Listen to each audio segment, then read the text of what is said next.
Verilişin baş sponsoru VitaProst. Kişi sağlamlığı vacib olduqda. İdman həkimi, fizioterapevt Fərid Səlimovun sponsorluğu ilə Ay Həkim verilişinə baxırsınız.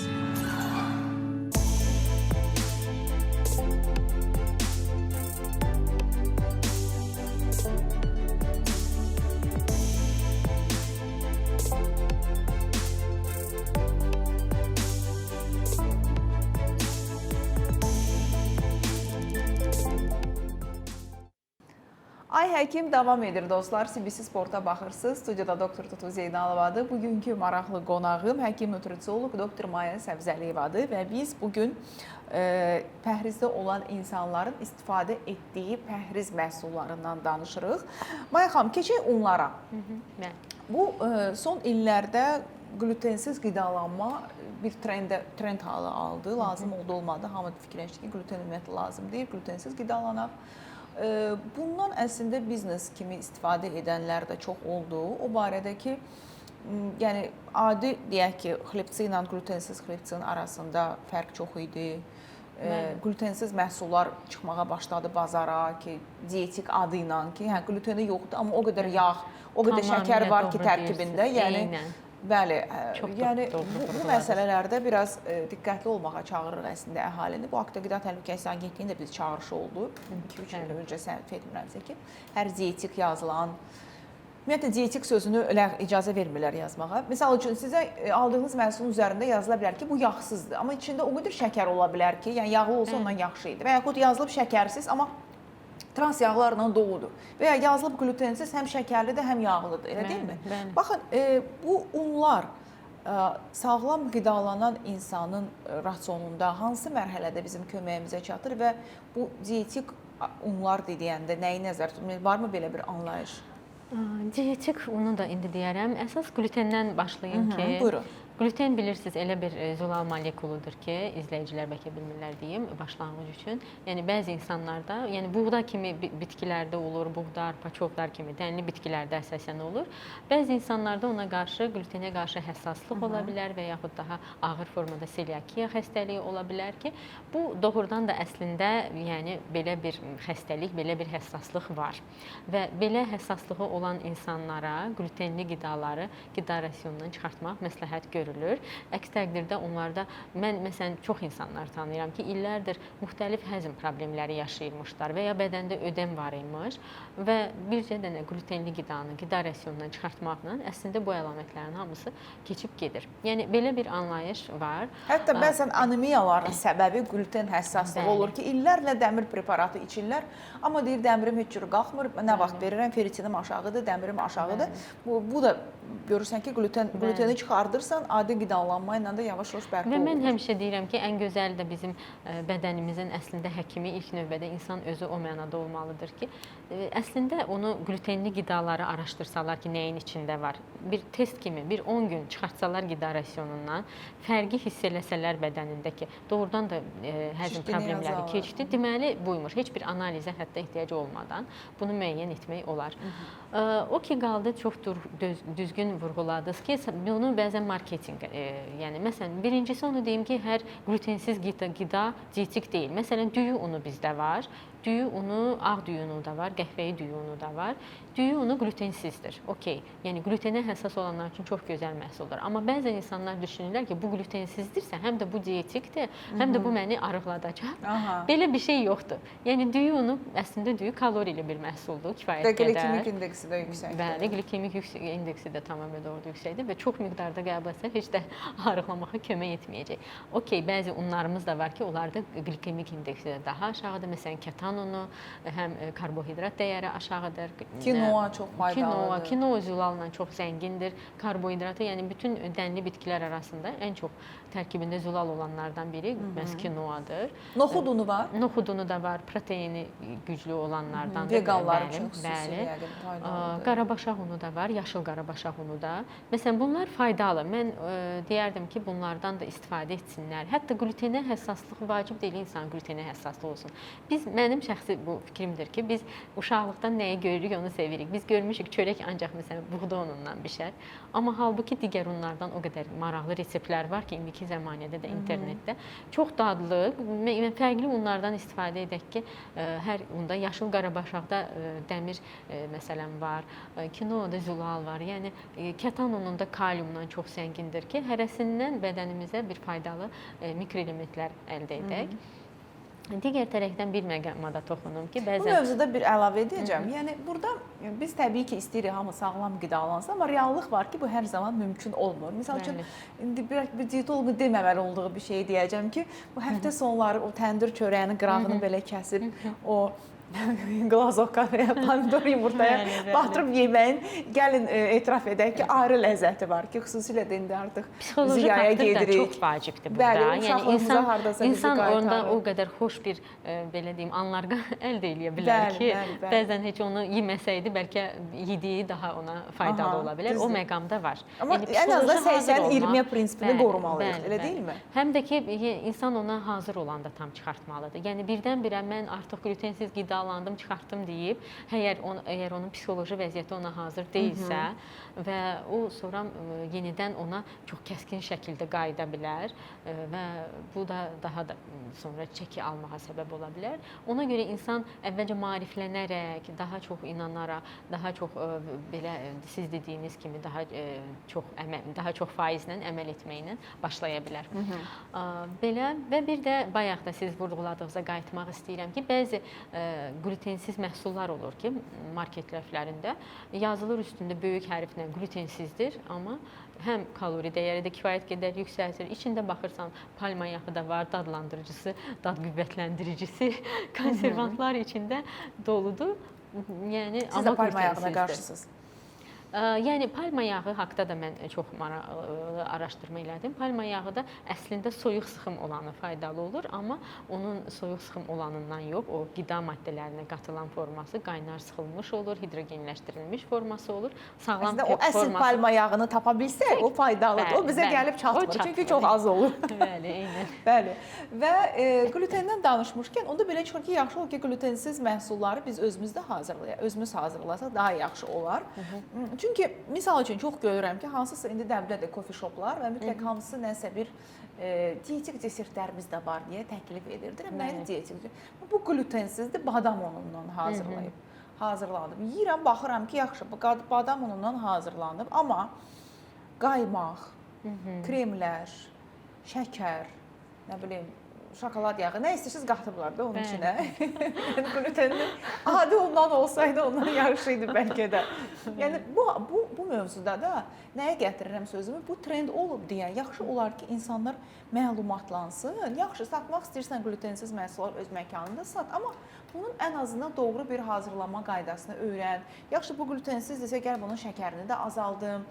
Gəl bunun, məsəl üçün, qaymaq yerinə, misal üçün deyirəm, qreçeski, Yunan yoğurtu əlavə edeyim, yəni şəkər əvəzinə bal mı əlavə edeyim. Yəni bu məqamlarda diqqətli olsa daha yaxşı olur, çünki insanlar çox aldanır. Mən təcrübəmdə əziyyət çəkirəm bundan. Sağlam qida ümumiyyətlə nisbi anlayışdır, həm də onu da qeyd eləyək. Kimsə sadəcə glutensiz qidadır deyə artıq onu sağlam saya bilər. Amma kimin üçünsə digər meyarlarda, sizi kimi məsələn dərin düşünəndə artıq baxırıq tək glutensiz axı önəmli deyil, o digər ondan istifadə edir. Yəni çox əslində nisbi anlayışdır, çox dərin anlayışdır. Mənim nəzərimdə tam deyim ki, mən də tam sağlam qidalanıram. Hal-hazırda mümkün deyil, amma yenə də çalışırıq da. Yəni imkan daxilində çalışırıq bildiyimiz qədər. Məsələn, o sağlam seçimlər edək. Bəli. Əslində bu çox türklər demiş, takıntılı olmaq da doğru bir şey deyil. Bəzən olur ki, insan o qədər bunun üzərində işləyir. Yəni günü məhv olur. Kalori saymaqla, tərkibindəki qram trans yağların qramını sayır, şəkərin qramını sayır, onu sayır, bunu sayır. Nə bilim, misal üçün hərdən soruşurlar ki, qram. Deyirəm ki, qram insanları psixoloji stresə salır. Niyə? yəni psixoloji təzyiq kimi olur. Misal üçün, həkim yazıb ki, deyək ki, 150 qram ət. Kəsdi əti, qoydu tərəzinin üstünə. Aha, bu 150 idi, 170 gəldi. Aha, mən ki, bunun 20 qramını kəsim. İndi o 20 qramını kəsəndə 30 qramını kəsdi. İndi təzədən 10 qramını. Yəni gün məhv oldu, həm vaxt çox gedir belə şeylər. Buna görə də biz təxmini ümumiləşdirib müəyyən məlumatlar, məsləhətlər verirsiniz. Siz də, mən də, yəni ölkədə kifayət qədər mövzuda məlumatlı peşəkar həkimlər var ki, biz çalışırıq ki, daha belə praktik tövsiyələr verək ki, onlar gündəlik həyatında insanlar istifadə edə bilsinlər və nəticə görsünlər. Nə üçün bunu misal gətirdim? Bəzən xəstələrim deyir ki, doktor, mən bu həftə desert yedim 2 dəfə, amma çəkim getmədi. Nə yedin? Mən falan restoranda glutensiz desert var idi. Hə, oturduq saydıq, bir desertin kilokalorisi gəldi, çıxdı 500-600 kilokalori, amma insan niyyəti, yəni dietikdir deyə bunu pəhrizdə olar kimi bunu təqdim edirlər ki, pəhrizdəsənsə belə də bunu istifadə etmək olar. Və yaxud şəkər əvəzedicilər əlavə edirlər ki, zərərli. Bax, istəyirəm şəkər əvəzedicilərdən də danışaq, sizin fikrinizi alın bu mövzuda.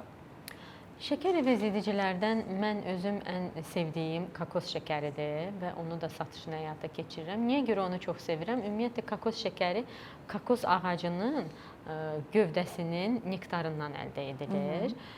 Çox soruşurlar müştərilər ki, kokos dadı gəlir. Heç kokos dadı gəlmir. Ondan əksinə karamel kimi belə dad gəlir. Rəngi də belə qəhvəyi, tünd qəhvəyi rəngdədir. Şirinliyi adi şəkərdən biraz azdır. Niyə görə kokos şəkərini sevirəm? Çünki onun içində yəni həm glikemik indeksi aşağıdır adi şəkərdən. Şəkəri sürətlə yüksəltmir. Yəni adi şəkərdə 70 olursa, bunda 35-dir. Həm tərkibində mikroelementlər var. Məsələn, maqnezium var içində, tərkibində inulin var, amin turşular var tərkibində. Yəni həm də bizim bədənimizi qidalandıran maddələr olduğuna görə mən onu faydalı sayıram və çalışıram. Amma mən anlayıram ki, qiyməti biraz bahadır. Çünki bu yerli məhsul deyil. Azərbaycanda yəni istehsal olunmadığına görə, xaricdən gələn məhsul olduğuna görə bir qədər bahadır. Hamıya əlçatan olmaya bilər. Amma çox istifadə etmədiyimiz üçün, yəni baha olsa da az miqdar uzun müddət gedir. Məsələn, mən müştərilər var, mən bilirəm onu alırlar. Qəhvələrini şirin eləmək üçün məhz kokos şəkərini alırlar. Yəni gündə bir stəkan, əgər bir fincan qəhvə içirsə, bir çay qaşığı ondan qatırsa, yəni uzun müddət gedir. Belə 3-4 saatda tox qalır. Bəli, o da. Həm də şəkəri qalxmadığı üçün kofedən sonra o şəkərli qidalardan sonra yuxu basmır. Bu yəni yaxşı alternativdir. Mən bir də toxum məsələsinə toxunmaq istəyirəm ki, bu dəqiqə hamı chia, kətan toxumu çox istifadə edirlər, dəbdədir. Nə bilim, müəyyən səhifələr var ki, əzmələr satırlar. Orada o proporsiyanı bilmək lazımdır. Yəqin ki, nədən nə qədər qatmaq olar, kimə hansı toxum olar, kimə hansı toxum olmaz. Yəni bu mövzuda nə deyə bilərsiniz bizim tamaşaçılarımıza? Toxumları seçərkən necə diqqətli olaq? Toxumların əslində faydası da var. Əlbəttə ki, məsələn, chia toxumu, kətan toxumu həm liflə zəngindirlər, həm zülalla zəngindirlər və omega 3-lə zəngindirlər. Bu baxımdan faydalı toxumlardılar. Amma kaloriləri də az deyil. Amma kalori, yəni nədənsə məsələn chia da yəni kalorili deyil. Sadəcə ola bilər bəzən insanlar onu çox istifadə edirlər mədə bağırsaq problemlərinin həlli üçün. Bəli, o barədə yaxşı faydası ola bilər. Bəli, yəni faydalı məhsuldur, istifadə edilməsi məsləhətdir. Əks göstərişləri əlbəttə ki ola bilər. Dozasına riayət etməklə. Bir də ki sadəcə mən siz də bunu bilirsiniz, amma yenə də deyim, izləyicilər, siz tamaşaçılar üçün danışın. Mən çox şey bilirəm. Bu bəzən insanlar elə bilirlər ki, məndən də çox soruşurlar. Mənə bir də nə məhsul deyin, sizin hansı məhsulunuzdur, onu qəbul edim, arıqlayım. İnsanlarda belə bir şey var ki, mən chia toxumunu qəbul edəcəm, arıqlayacam. Arıqladıcı məhcun. Kətan toxumu, hə. Və yaxud da alma sirkəsi verin. Mən yəni okey, bəzi məhsullar var ki, kömək eləyə bilərlər, dəstək ola bilərlər nəyəsə, amma arıqladıcı deyil. Yəni burada çox amillərdən asılıdır. Yəni əgər bir insan oturur burdan, yəni tort, pirojna, oradan pizza yeyir, dalıca da bir alma sirkəsi ilə chia toxumu, bir dənə də kətan toxumu bir qaşıq yedi, arıqla, sonra da desin, niyə bəs arıqlamadın və yaxud. Yəni bu qeyri-mümkündür. Yenə də deyirəm, onlar faydalı maddələrdirlər. Qida rasionuna yəni daxil edilməsi məsləhət görülən maddələrdirlər dozasında istifadə edildikdə. Amma yəni onlardan xüsusi belə arıqladıcı möcüzə gözləmək mümkün gözləməsin. deyil. Sirkələrdən ən faydalı hansını deyərdiniz? Hər sirkənin özünün faydası var deyərdim. Ümumiyyətlə sirkə, ev üsulu ilə hazırlanmış sirkə çox sağlam bir qidadır. Fermentasiya olunmuş. Sirkələri. Bəli. Fermentasiya olunmuş bir proses nəticəsində əmələ gəlir və Azərbaycanın bizim ümumiyyətlə qida rasionumuzda çox gözəl əslində mətbəximiz olsa da mən fikirləşirəm ki, bizdə bu fermentasiya olunmuş qidalar azdılar. Bəli, kələm turşusudur, yəni təzə mayalanmış qatıqdır, yəni alma sirkəsidir, az olur. Mən məsələn bu yaxında Yapon mətbəxi ilə tanış olanda onlar çoxdur onlarda fermentə olunmuş qidalar. Mən cavan kimlər qalırlar, həmişə maraqlanıram. Görüm kimlər cavan qalır, niyə cavan qalır, hansı qidalar yeyirlər. Məsələn Yaponlar çox fermentə olunmuş, səhər dururlar hətta fermentə olunmuş soya toxumu, lobya toxumu qəbul edirlər belə. Çünki ilk olaraq bağırsaqlarına, bağırsaqda yaşayan bakteriyalara yemək göndərirlər, prebiotiklər göndərirlər ki, onlar artsın. Eynən. Bizdə isə az olduğuna görə, ona görə mən məsləhət görürəm əslində ev üsulu ilə hazırlanmış sirkə. Amma hər sirkənin özünün də bir əks göstərişi də var, bunu da qeyd eləyəcəm.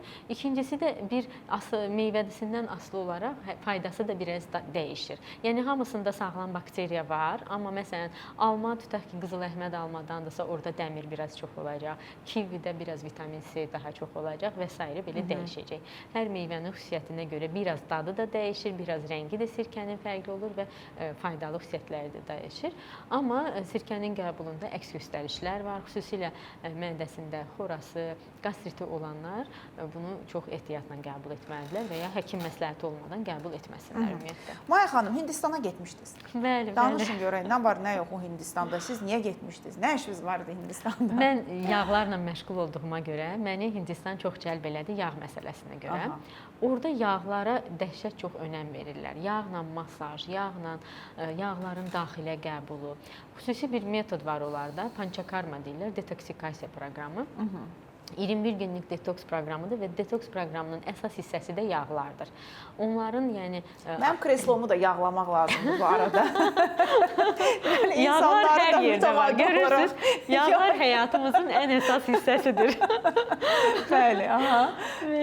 Belə. Maraqlı nə oldu Hindistanda? Burada olmayan yağlar, nə var idi orada? Ayurveda təbabətinə görə, yəni yağlara onlar o qədər önəm verirlər ki, təsəvvür eləyin ki, yağla masajı 2 saat ərzində bədənə ilıq formada yağdır, hansında ki otlardır deyə onu yeritməyə çalışırlar və bununla bədəndən toksinlərin çıxmasına onlar yəni xüsusi bir mexaniki olaraq həm əllə sürtürlər, həm də alından, onlarda şiroharma deyilən bir metod var.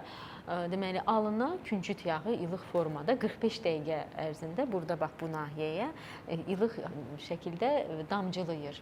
Və bu da bədəndən stressin... Sürtürlər, 45 dəqiqə adamın dərisi soğular. Yox, nazik belə axından axır 45 dəqiqə ərzində. İsrafçılıq deyil, o qədər küncüt yağı istifadə. Biraz yağ çox gedir, bəli. Bir qarışığını için içərdən təmizlənin, olmaz elə. Çox gözəl relaksasiya eləyir, onu sözlə ifadə eləmək çətindir. Yəni ki, o qədər relaksasiya eləyir və indiki dövrdə də hamının relaksa ehtiyacı var, stressdən azad olmağa, başdakı miqren xəstəliyi olanlara. Bir sözlə emosiya satırlar, belə başa düşdüm. Bəli, deyərdim. Və otlardan, yağlardan çoxlu məcunlar da düzəldirlər. Çoxlu bitkilər var idi orada ki, mən o bitkiləri özüm birinci dəfədə eşidirdim və özüm üçün də alıb gətirmişəm nə qədər. Belə, yəni həm bədənə yağları, həm də daxilə onlar çox qıhi yağını qəbul edirlər, qıhi yağını və küncüt yağını. Ən çox bu iki yağı sevirlər. Kokos yağını dəhşət çox istifadə edirlər. Kokos həm də orada yetişir. Mən orada hətta xanımlarda, yenə də deyirəm, mən çox müşahidəçi insanam. Harda cavan, qalan, gözəl soruşuram. Həmişə mənim bu hobbim olub, ona görə bu sahəyə gəlmişəm. Ona görə cavan qalmısınız, soruşa. Orada mənim masaj eləyən xanımlardan birinin saçı o qədər, saçları çox gözəl olur onların ümumiyyətlə. Mən soruşurdum. Orada deyir ki, mən kokos yağını xanım dedi istifadə eləyirəm. Neçə yaşı çox da olsa saçı heç ağarmamışdı və parıldayırdı çox. O dedi, mən ən çox kokos yağını istifadə eləyirəm saç dibindən. Əsas da onlar yağı mütləq istifadə eləyəndə bədənə mütləq isidirlər, ilıq şəkildə, soyuq şəkildə olmaz. Yəni üstdən, yoxsa içəridə, daxilə də istifadə edilir? Yox, daxilə otaq temperaturu, amma bədənə istifadə ediləni və onlarda xüsusi bir belə deyim Ayurveda xalq təbabəti deyirlər, Hind xalq təbabətinə. Onlarda belə bir şey var. 3 dənə energetik belə deyək orqanizmdə mənbə var deyirlər. 3 cür enerji mənbəyi var. Biri Vata doşadır, Kapha doşadır və Pitta doşadır. Yəni birində od ünsürü çoxdur, birində hava ünsürü çoxdur insanın. Necə bizdə bu çərşənbə axşamları olur, od, su çərşənbəsi. Onlar da insanın bədənindəki enerjini elə bölüblər, ayırıblar və hansı onu birinci gedəndə həmin xəstəxanaya diaqnostika qoyurlar ki, səndə hansı ünsür çoxdur. Məsələn, məndə hava ünsürü çox çıxdı və hava ünsürü çox olduğuna görə mənə dedilər, sən daha çox üşüyənsən, küləkdə sanki belə üşüyənsən, sənə daha çox yağlı prosedurlar lazımdır, qızdırıcı, isidici prosedurlar lazımdır. Amma elə bir insan çıxa bilərdi ki, onda pitta doşu olsun, məsələn, od ünsürü çox olsun. Od ünsürü çox olan insana artıq bu yağlı proseduru, isti yağı çox deməyəcəklər. Ona daha çox başqa prosedurlar tövsiyə edəcəklər. Yəni, hər insana uyğun bir prosedur tövsiyə edirlər. Çox maraqlı təcrübə oldu mənə bu. İnşallah ki, bizə də qismət olar getmək. Mənə də çox maraqlı idi sizin Hindistan səfəriniz haqqında eşitmək. Təşəkkür edirəm gəldiyiniz üçün. Mən də Sonda təşəkkür yadıma hansı film idi, yadıma sala bilmirəm. Ulduz filmi idi, səhv etmirəmsə. Deyir, bu nə plovdur, yağ gətir. Bugünkü mövzumuz, verilişimiz də yağlardan oldu daha çox. Çünki doğrudan da yağlar mövzusunda Maya xanıma çox güvənirəm. İllər öncə Azərbaycanda ilk dəfə siz etmişsiniz bunu, bildiyim qədərilə ki, soyuq sıxım yağları gözünüzün önündə istehsal etdi və çox belə inamla addımladı bu yolda ki, nəticə də çox yaxşıdır ki, biz həkimlər də çox güvənirik və sizdən alırıq çox vaxt bu yağları. Təşəkkür edirəm. Təşəkkür edirəm. Qonağımız həkim nutrisiolog SN Fresh Oil-un sahibi doktor Maya Səbzəliyeva idi dostlar bugün. Və təşəkkür edirik, belə faydalı məlumatlar bizə verdi. Hindistan səfərindən də fikirlərini bölüşdü, maraqlı təəssüratlarını bizimlə bölüşdü. Son olaraq bizim sponsorlarımıza öz təşəkkürümü bildirmək istəyirəm. Verilişimizin baş sponsoru Ştada şirkətidir. Ştada şirkəti Vitapros preparatını təqdim edir. Xroniki prostatit və sidik ifrazı pozğunluqları bilirsiniz ki, 40 yaşdan sonra kişiləri tez-tez narahat edən problemlər siyahısındadır və Vitapros prostat vəzinə məqsəd yönlü təsir göstərən bir preparatdır. O iltihabı azaldır, qan dövranını yaxşılaşdırır və xəstəliyin simptomlarını aradan qaldırır. Vitaprostun müntəzəm qəbulu prostatın fəaliyyətini bərpa etməyə və həyat keyfiyyətini yaxşılaşdırmağa kömək edir. İstifadə etmədən öncə həkiminizlə məsləhətləşin. Təşəkkür edirik Ştada şirkətinə. Digər sponsorumuz Böyük Britaniya təhsilli idman həkimi doktor Fərid Səlimovdur. Fərid Səlimov müasir fizioterapevtik yanaşma ilə sizin xidmətinizdədir. Diz, onurğa, çiyin, əzələ ağrılarından artıq daha tez və müasir idman yanaşması ilə canınızı qurtara bilərsiniz. 055 318 83 94 nömrəsinə zəng etməyiniz kifayətdir.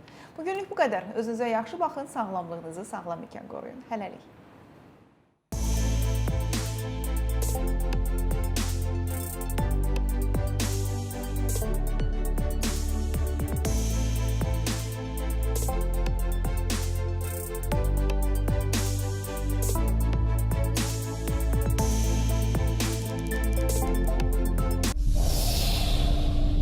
Verilişin baş sponsoru Vitaprost. Kişi sağlamlığı vacib olduqda.